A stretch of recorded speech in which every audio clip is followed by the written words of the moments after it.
Hello, Internet. This is Root. Yes, I'm doing a video blog from the Swan,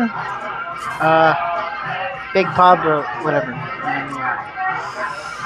I just thought I'd do a bit of a recap.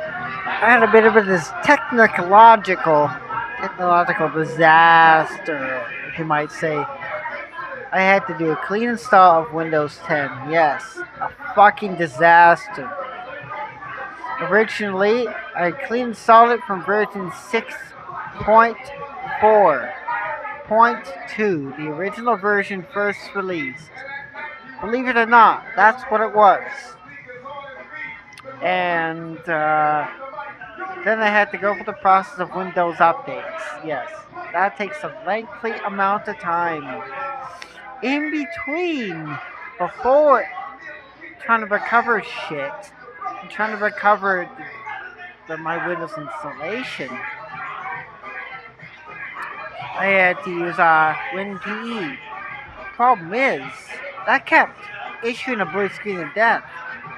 I tried the XP version, blue screen. The 7 version, blue screen. The 8 version, blue screen. The 10 version, which I built myself, took quite a few minutes to do. Tens of minutes. Blue screen. Couldn't figure out why. I wasted a fucking CD recordable just to build it. Still, blue screen. So, I decided, fuck it, and I just did a clean install. I lost quite a bit of programs, whatever, that's what happens. The volume wouldn't even mount, and I couldn't figure out why. Later on, fast boot, it got re-enabled post-update. Despite disabling, they got re-enabled upon a restart, which is absolutely frustrating. So, yeah, the clean install's been done. It's been done. It's been set up. I haven't installed any browsers on it. Figured Microsoft Edge is basically spoofing Google Chrome's user ID, user agent. So that's what it spoofs. Chrome 42, which is obsolete. Chrome 70 is already available. 60, 70. Well, yeah, 70, I believe. Yeah.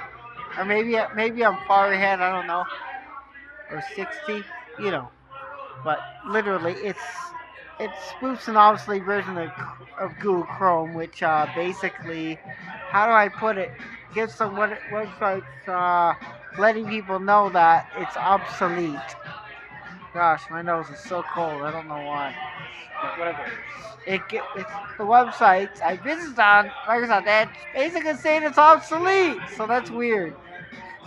So yeah, maybe I might have to install Opera or whatever. Going forward, yeah, clean install was done.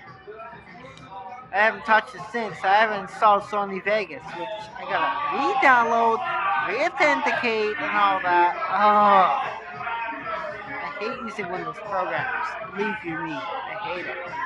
But whatever. Contrary to that, when I tried to upgrade Linux Mint from 18.3 to 19.1, yes, I waited that long. Usually I never upgrade, never bothered. I wanted to, just to see. Catastrophe. I already recovered from broken packages from Flight Gear.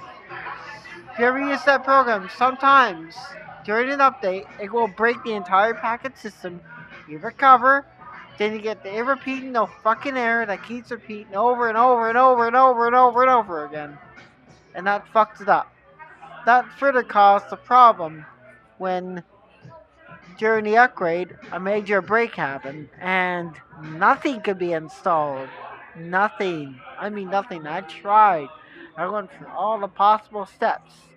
The Debian man pages, to the tutorials from Debian.org. That's what the fucking thing is based on. Debian, Ubuntu, whatever. Went through it. Nothing could figure it out. It was a lost cause. So I did a clean install. Backed up my shit. Clean install. Restored my shit. Done. 260 gigabytes worth. It's done. So everything's back to normal. On Linux Mint 19.1, using the Bionic base of Ubuntu 18.04 for reference. So I'm happy. It's all good. It's all what I need it to be. But if I need to go next upgrade, I gotta make sure that shit isn't broken first. And that is a frustration. It's a major frustration, but hey, it was done. And I got it done. And I figured it. And since starting fresh and forgetting to port my OBS Studio configuration forward, I had to reconfigure the goddamn thing. Okay, yes. I properly configured it for high definition or 16 by 9 profiles. Thanks to Wikipedia and a reference JPEG image, or raster image, as I should properly say, I managed to properly configure them all.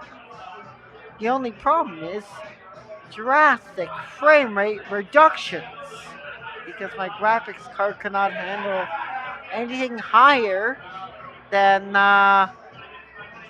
1440p. Yeah, if you know what that is.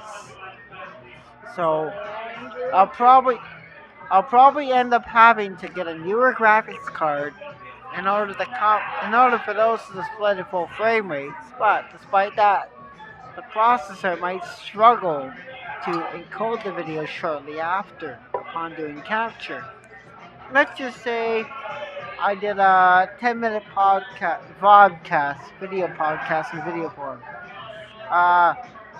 Or 15 or 20 minutes, over an hour. It would struggle, it would have to query encode for quite a while, and large amounts of disk space would be consumed until then. Yes, that's just normal.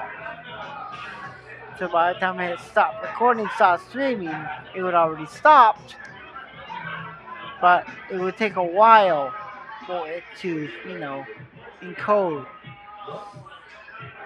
I was going to include every single resolution of consumer and non-consumer theater 4K, 8K, but I decided not to because it's stupid. So I only included the consumer resolutions or standards of 4K and 8K.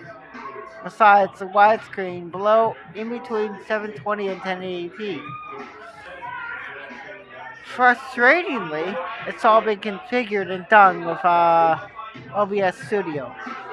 However, with OpenShot, I'll have to reconfigure it. Well, for the most part, in between that, if I'm gonna piece together shit, because I've mistakenly hit the stop button because I made a mistake or whatever.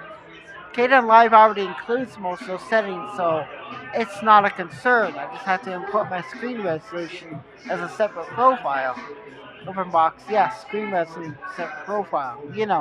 If I do a screen recording. But then again, I can still do it in 4K, but the frame rate is going to be ridiculous until I can get a suitable graphics card. I'm aiming for a 4K graphics card, not 8K, 4K. Even if it drops the frame rate, I don't care. As long as it does it at 30, I'm okay. If you know what I mean, that's perfectly fine. Because I've been pushing my graphics card to the limit. I dealt with one overheated fan. I put a CPU fan on that. And it did not overheat, and it hasn't shut off. I had one blackout event. You will not remember that, but that happened 2 years ago.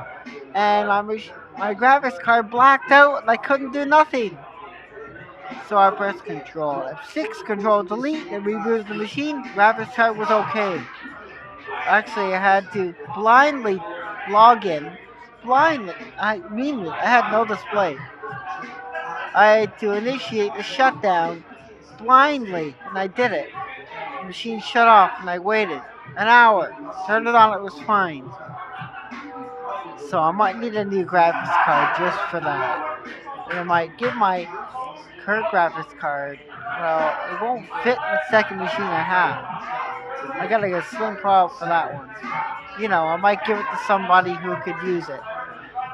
Anyways, that's all I thought I'd talk about.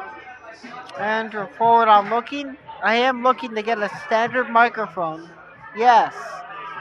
I'll have to get an XLR adapter. I hope the damn thing doesn't depend on phantom power, so I can use it in my computer's headphone or microphone port on the back of the machine. Yes, a regular microphone. So then I can do regular recordings, the audio, keep anything really. And you will hear in its quality that it's supposed to be rather than a constant buzz in the background, distortion. You know what I mean, without going for a third party box. Like I had that mixer. I haven't used it in a decade. No, in about 2 years. I need to start using it again. Still, it'll buzz, whatever. It takes XLR microphones, which, if it doesn't buzz, it may be better. I don't know. I'd have to test. Anyways, thank you for watching. Feel free to subscribe to the video. I'm glad you made it this far if you did. And maybe you gotta optimize your attention span more often. And cheers! Again, if I may have not mentioned it, feel free to subscribe anytime. It's not required. And peace out. Laters.